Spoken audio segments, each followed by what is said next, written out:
Stock market तज्जियाकारों ने आम इंतखाबात के ऐलान और IMF मुज़ाकरात को बाजार हिस्स में तेजी की वजह करार दे दिया।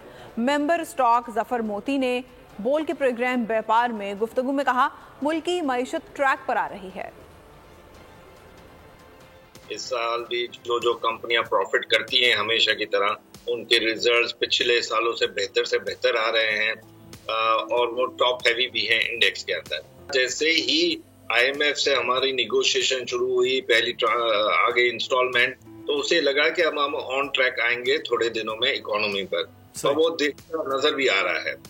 तीसरा, डॉलर रुपए की जो पैरिटी थी अब थोड़ी दोबारा हिलजुल हुई है, लेकिन काफी दिनों से ट्रेंड डाउनवर्ड ही जा रहा था, जो एक पॉजिटिव साइन थी कि अगर किसी ने डॉलर रुपए की पैरिटी पर स्टेबल ना करने की कोशिश की है तो उनके ऊपर जुर्माने भी हुए हैं कई बैंकों पर, और पर जो गलत एक्सचेंज कंपनियां खुली हुई थी उनको भी they were taken to task.